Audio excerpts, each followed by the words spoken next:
Shabbat Shalom, everyone. I'm going to take a few minutes to talk about three things, and one of them is worthy of a longer discussion and study.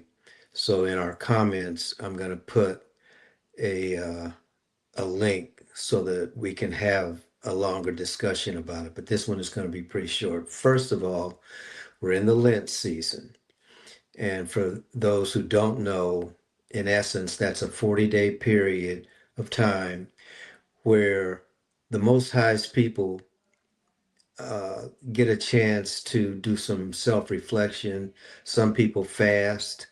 You've probably heard of people giving up things for Lent, that type of thing. I just wanted to encourage you to seriously consider taking this time during these 40 days to do some self-reflection, but more importantly, to reflect on how good the Most High has been to you, and how blessed you are to still be breathing, living, thinking, doing in His blessing. When I was doing our Bible study classes at my former congregation, we would sometimes take this season and do what I just suggested to that you do. And one of the reasons I'm suggesting that is because of the ways that I saw changes in people's lives when if some people during that time said, okay, well, I'm gonna pray about giving up smoking, or I I want a better relationship with my family, extended family. And during the course of that 40 days, we got a chance to hear and to see changed situations and changed lives. So anytime that you spend any amount of time in reflection and asking the Father for help and with things that you need, He's always going to answer. So that's why I want to encourage you to use this time to do that. The Most High has given us the Shabbat, to do that on a regular basis, but sometimes it's also good to look at the bigger picture and what He's doing for us and with us and through us. Second thing, and it's kind of related to the third thing, during this time, for those of you who have children, I want to encourage you to only speak life into your children. That has to do with the daily activities that you're involved in and with your children. For those of you who are young parents, I know what the struggle is like, having gone through it myself, but I'm going to tell you that the window is short. You only have a brief moment to actually be with your children in their formative years.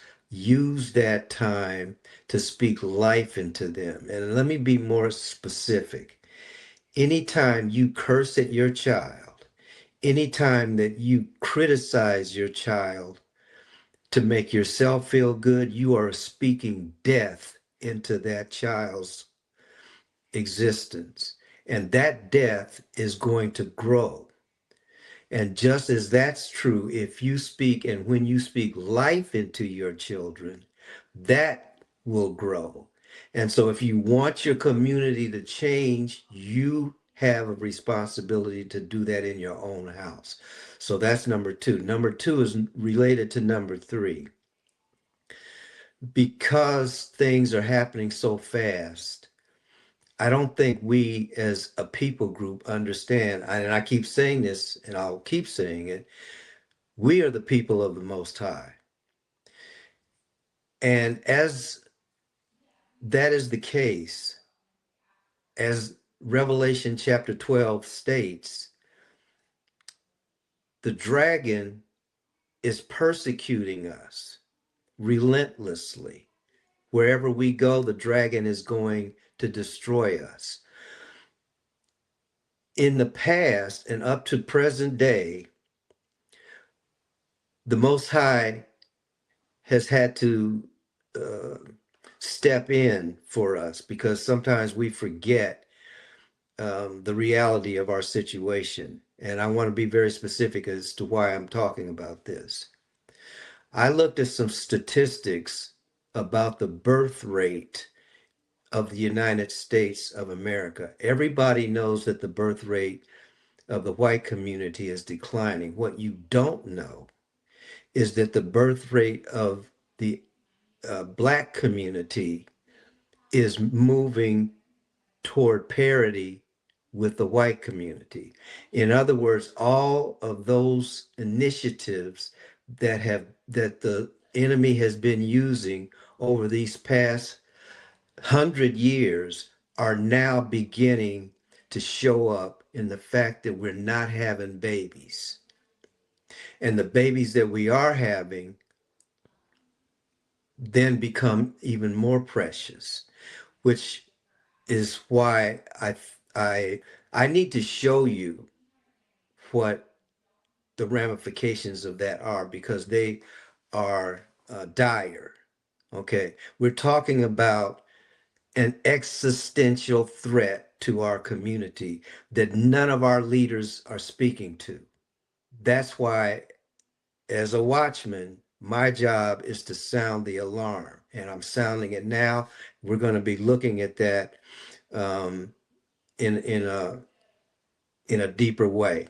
So, but in the meantime, for those of you who do have children, or for those of you who are thinking about having children, whenever you have them, speak life into them every chance you get.